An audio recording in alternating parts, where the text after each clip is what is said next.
Paper leak के जिस मुद्दे ने पूरे देश को हिला कर रख दिया था, उस पर अब सरकार ने एक फैसला ले लिया है जिसकी चर्चा हर घर में हो रही है।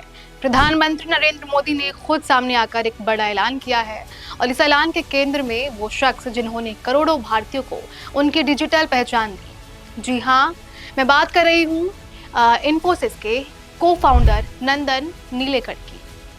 तो चलिए समझते हैं पूरा मामला आखिर क्या है। रविवार का दिन देश का परीक्षा व्यवस्था के लिए एक ऐतिहासिक दिन साबित हुआ।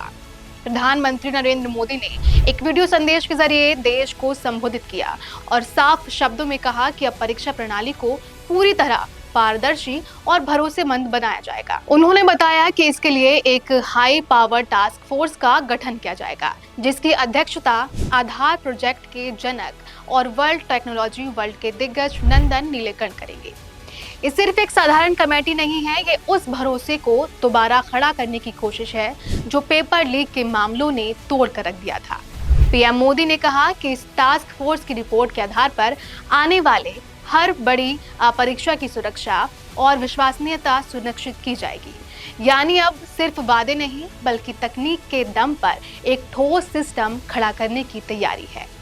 अब सवाल उठता है कि आखिर ये फैसला अचानक क्यों लिया गया। इसके पीछे की कहानी समझनी बहुत जरूरी है। पिछले कुछ समय से देश भर में पेपर लीक को लेकर छात्रों का गुस्सा सड़कों पर उतर आया था। लाखों छात्र जिन्होंने रात दिन एक करके परीक्षा की तैयारी की थी, उन्हें जब पता चला कि पेपर लीक हो गया है तो उनका गुस्सा फूट पड़ा। जगह जगह प्रदर्शन हुए, धरने हुए और ये मुद्दा इतना बड़ा हो गया कि आखिरकार शिक्षा मंत्री धर्मेंद्र प्रधान को अपने पद से इस्तीफा देना पड़ा।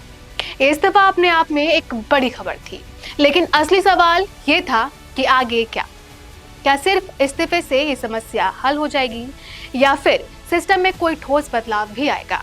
पीएम मोदी ने इसी सवाल का जवाब देते हुए कहा कि जिन लोगों ने छात्रों के भविष्य से खिलवाड़ किया उन्हें जेल भेजा जा चुका है। और इतना ही नहीं, ऐसे मामलों की तेजी से सुनवाई के लिए फास्ट ट्रैक अदालतें भी बनाई गई हैं ताकि दोषियों को जल्द से जल्द सजा मिल सके। लेकिन सरकार यही नहीं रुकी।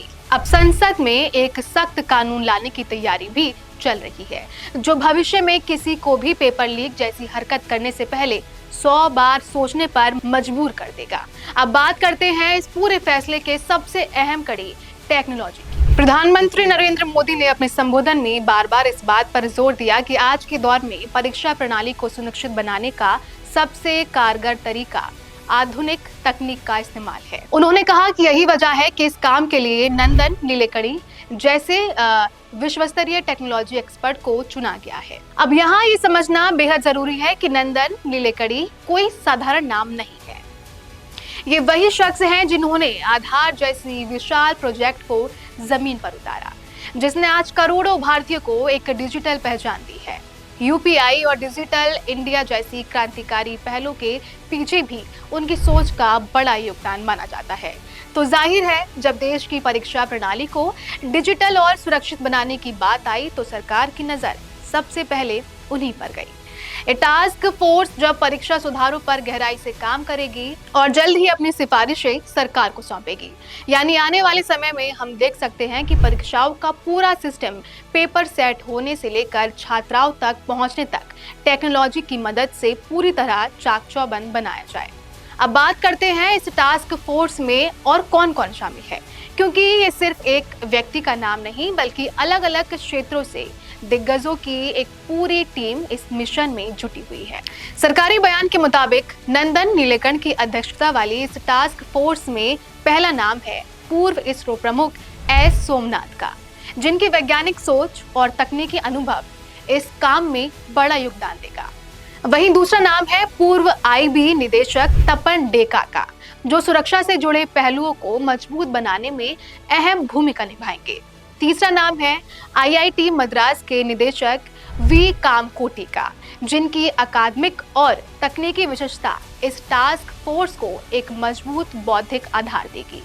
चौथा नाम है पूर्व शिक्षा सचिव अनीता करवाल का, जो शिक्षा व्यवस्था की बारीकी को बेहतर ढंग से समझती है। वहीं पांचवा नाम है लॉजिस्टिक विशेषज्ञ अमृतलाल मीणा का, जो ये सुनिश्चित करेंगे कि परीक्षा का संचालन जमीनी स्तर पर भी सुचारू रूप से हो। तो देखा आपने, ये team science, security, technology, executive और मैनेजमेंट हर क्षेत्र के एक्सपर्ट को एक साथ लेकर आई है।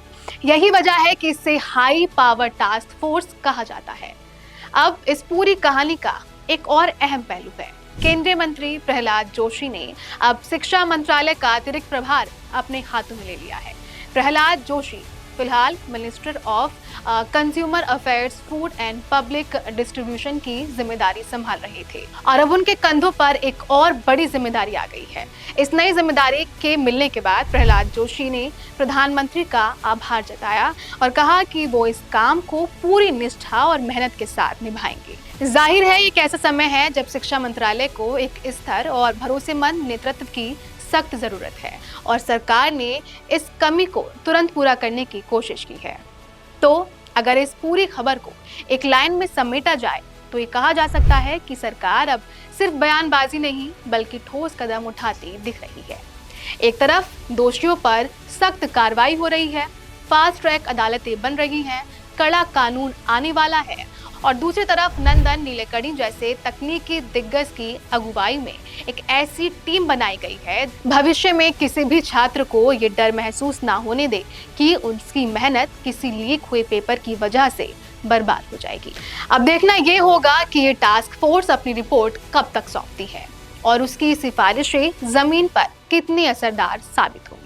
लेकिन इतना तय है कि छात्रों के आंदोलन ने आखिरकार सरकार को ये एहसास दिला दिया है कि परीक्षा प्रणाली में बदलाव अब टाला नहीं जा सकता।